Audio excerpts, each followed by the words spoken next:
योगी जी बहुत अच्छा काम कर रहे हैं। राहुल जी जो यात्रा कर रहे हैं ये सिर्फ एक दिखावा है, दिखावा के अलावा कुछ नहीं है। जो भारत पहले से जुड़ा हुआ है उसको जोड़ने की क्या जरूरत है। वो टी शर्ट पहन के छलावा जो कर रहा है वो गलत कर रहा है। हजारों करोड़ों रुपए में के घोटाले में अभी भी वो आरोपी हैं। मामला कोर्ट में चल रहा है। भारत पहले से जुड़ा हुआ है इसलिए उसको अलग से जोड़ने की जरूरत नहीं है। अगर कुछ करने की जरूरत है तो देश के लिए करने की जरूरत है। वो तो सेना पर सवाल उठा देते हैं और कांग्रेस पार्टी का अस्तित्व पूरी तरह से खत्म हो जा रहा है क्योंकि वो देश विरोधी राष्ट्रवाद के विरोध में है, आतंकवाद के सपक्ष में है। इसलिए कांग्रेस का ये हाल है। एक भारतीय जनता पार्टी ऐसी है जो देश के लिए काम कर रही है, राष्ट्रवाद के लिए काम कर रही है और एंटी नेशन को सही सबक सिखाती है। नमस्कार, स्वागत है आपका खबर इंडिया पे। हम बात करते हैं कि जिस तरह से देश में जो है तमाम जो है हर मुद्दे पे हर मंच से विपक्ष जो है एक लामबंद हो जाता है और मोदी को बाहर करने के लिए सर्व एक गठबंधन बनाने की बात कर रहे हैं कि 2023 में हम जो है मोदी को मार देंगे। अब देखना है कि ये तमाम जो जितना बड़ा जो ये भानुमति का कुनबा है उसको कौन संभाल पाता है। सबसे बड़ी बात है कि उसमें सर्वमान्य नेता कौन बन सकता है, हम पूछते हैं। क्या सर, आपका बहुत बहुत स्वागत है। क्या नाम है आपका? मेरा नाम मधुकर झा है सर। मैं नोएडा में रहता हूँ। मेरा ये मानना है कि आखिर में ये जो भानुमति का कुनबा जो तैयार होगा, सबसे बड़ी जो है अब लोगों के जो तमाम जो विपक्ष का जो है एक ही मुद्दा है कि 2023 में ये मोदी को बाहर करना है। बहुत ज़्यादा हो गया है, जुमलेबाजी हो गई है, सबका साथ सबका विकास के बाद में जो है कुछ भी नहीं हुआ और केवल धर्म की राजनीति हुई, हिंदू मुस्लिम हुआ। देखिए, ये जो विपक्ष का जो कुनबा है ये सभी चोर चोर मौसेरे भाई हैं। ये इनके ऊपर इतने घोटाले का आरोप है और जब वो आरोप सिद्ध हो रहा है, कोई सरकार के द्वारा नहीं, माननीय न्यायालय के द्वारा जब इन पार्टियों के नेताओं पर जब इनका शिकंजा कसा जाता है, जो विभागों के द्वारा जब इन पर कार्रवाई होती है तो ये बयान दे देते हैं राजनीति से प्रेरित है।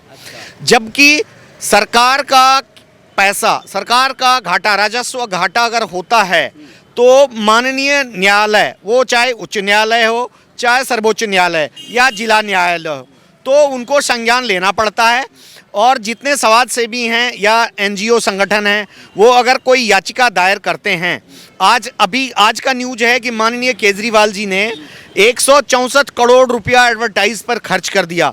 क्या दिल्ली के अंदर सड़कें, बिजली, पानी, राशन, गरीबी, महंगाई, अगर इसके बजाय उन पे वो खर्च करते जैसा तो कुछ समझ में आता। सिर्फ विज्ञापन पर 164 करोड़ खर्च करना या 100 करोड़ खर्च करना, मेरा ये मानना है वित्तीय नुकसान ही नहीं, इनकी भरपाई नहीं, इनको इनके लिए कोर्ट इनको सजा, माननीय न्यायालय को इनको सजा भी सुनाना चाहिए। सिर्फ भरपाई से काम नहीं चलेगा क्योंकि वो जो पैसा आता है वर्ल्ड इंडिया के किसी स्टेट का हो, सेंट्रल का हो, स्टेट का हो, डिस्ट्रिक्ट का हो, पंचायत लेवल का हो, वो सारा पैसा एक ईमानदार करदाता अपना टैक्स के रूप में जमा करता है। तो उसका अगर कोई भी स्टेट सही तरीके से उपयोग करता है सड़क, बिजली, पानी या और गरीबी योजनाओं में, शिक्षा में, तो सही है। लेकिन उसको अगर आप सूचना के लिए, उसको अगर आप एडवर्टाइज के लिए इस्तेमाल कर रहे हैं तो वो यथार्थ। मैं सैल्यूट करता हूँ कांग्रेस के अजय माकन जी को, जिन्होंने ये पिटीशन डाला माननीय न्यायालय में और माननीय न्यायालय का फैसला आया कि 10 दिन के अंदर केजरीवाल जी को 164 करोड़ रुपए जमा करने पड़ेंगे। जहां तक आप यात्रा की बात कर रहे थे तो बहुत सारी पार्टियां, आज अखिलेश जी कुछ दिन पहले वो अपने इलाके मैनपुरी और वहां घूम रहे थे और वहां के वो अस्पतालों को दिखा रहे थे, मैंने न्यूज़ में देखा था। हमारा ये मानना है कि जब आप सत्ता में थे तो आपने कॉमन आदमी के विकास के लिए सड़कें, बिजली, पानी, रोजगार के लिए क्या किया? जब आपने कुछ नहीं कर पाए तो सरकार जो इतने दिनों से काम, पिछले दिनों से विकसित नहीं है, तो सबको करने में वक्त लगेगा। और योगी जी बहुत अच्छा काम कर रहे हैं। राहुल जी जो यात्रा कर रहे हैं ये सिर्फ एक दिखावा है, दिखावा के अलावा कुछ नहीं है। जो भारत पहले से जुड़ा हुआ है उसको जोड़ने की क्या ज़रूरत है? हर इंसान के पास, किसी के पास वक्त नहीं है आज कि कोई दूसरे से लड़ें झगड़ें। हर इंसान रोजी रोटी में मशगूल है, रोजी रोटी चाहता है हर इंसान। और मेरा ही मानना है भारत जोड़ो यात्रा से कांग्रेस को कोई फ़ायदा नहीं होगा। कांग्रेस मिट्टी के नीचे जा चुकी है। उनकी विचारधारा, उनकी आइडियोलॉजी और उनकी सोच जो आतंकी को बढ़ावा देता है, सारे आतंकियों को समर्थन करते हैं, आतंकवादी सिस्टम को बढ़ावा देते हैं, वो देश के लिए नहीं पूरी दुनिया के लिए अहितकर है। क्योंकि सिर्फ एक भारतीय जनता पार्टी एक पार्टी ऐसी है जो देश के लिए काम कर रही है, राष्ट्रवाद के लिए काम कर रही है और एंटी नेशन को सही सबक सिखाती है।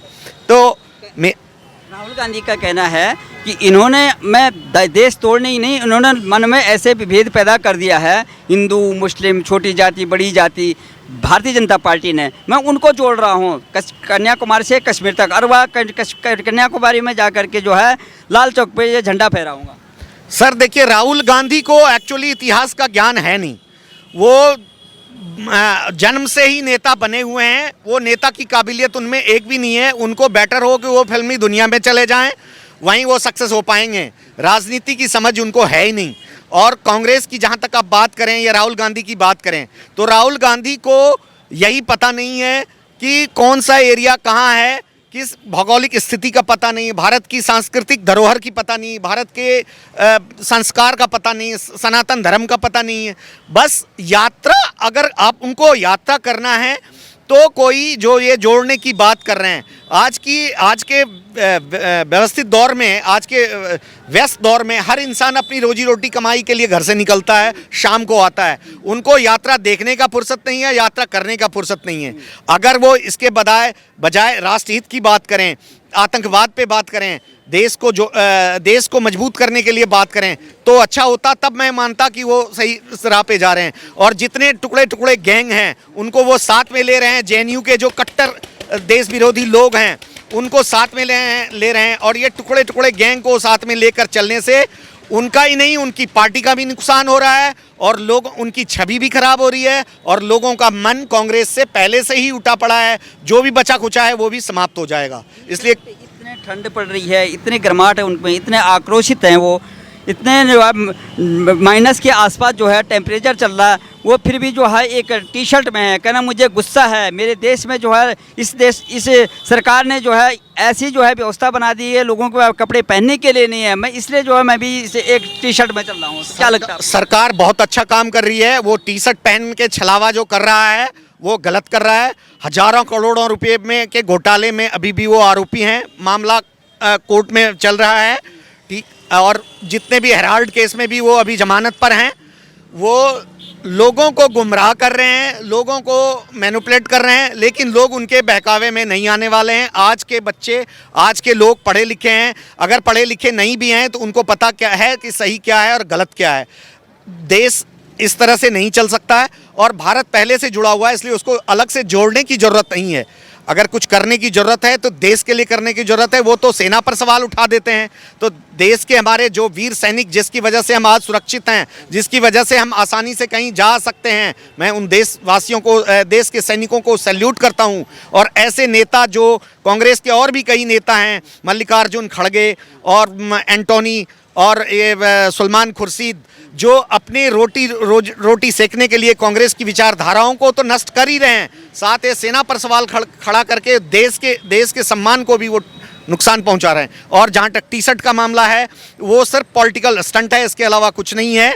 वो 4 लड़कियों के साथ घूमते हैं। अगर वो सच्चे इंसान हैं तो 4 लड़कियों को साथ में, टुकड़े टुकड़े गैंग को साथ में लेके घूमने की क्या ज़रूरत थी।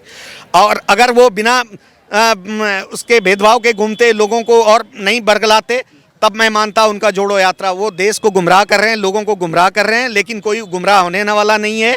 और कांग्रेस पार्टी का अस्तित्व पूरी तरह से ख़त्म हो जा रहा है, क्योंकि वो देश विरोधी, राष्ट्रवाद के विरोध में है, आतंकवाद के सपक्ष में है। इसलिए कांग्रेस का ये हाल है। सबसे बड़ी बात है कि वो जब अपनी यात्रा में चल रहे थे, विवादित बयान भी दे रहे हैं साथ में, उन्होंने एक बात बोली कि ये देश जो है पुजारियों का नहीं है, ये देश जो है तपस्वियों का है। तो आप ये बताइए, एक तरफ वो पूजा भी कर रहे हैं, कहीं मंदिर मस्जिद जा रहे हैं, गुरुद्वारों में भी जा रहे हैं, पूजा भी कर रहे हैं, अर्चना भी कर रहे हैं, आरती भी कर रहे हैं, फिर कहते हैं कि ये देश पुजारियों का नहीं है, ये जो देश जो है ऋषि मुनियों का या तपस्वियों का। तो क्या भेद है तपस्वियों में और पूजा पद्धति? सर, राहुल गांधी जी को मैं स्पष्ट रूप से कहना चाहता हूं कि वो सनातन धर्म का उनको ज्ञान नहीं है। उनको सनातन धर्म का अध्ययन करना चाहिए। उनको पता नहीं कि ऋषि मुनि क्या होते हैं, तपस्वी क्या होते हैं, हिंदू धर्म क्या है। पहले तो उनको हिंदू धर्म का ज्ञान लेना चाहिए। उनको सांस्कृतिक और जो वैदिक किताबें हैं, सनातन धर्म की किताबें, हिंदू धर्म के जो ग्रंथ हैं, उनका अध्ययन करना चाहिए। और उल्टा सीधा बयान देना ये सिर्फ राजनीतिक स्टंट है, लोगों को भटकाने का है। किसी पार्टिकुलर वर्ग को खुश करने के लिए, पार्टिकुलर कौम को खुश करने के लिए अगर वो कैसा कहते हैं तो ये संभव नहीं है। आज लोगों को सबको पता है कि सही क्या है, गलत क्या है। देश में जितनी भी समस्याएं हैं, पिछले 60 साल में, 65 साल में कांग्रेस ने जो मिट्टी में मिलाया है, देश को गर्त में डुबाया है, उसको उबारने में 8 साल नहीं, अभी मोदी जी को 10 साल और लगना पड़ेगा।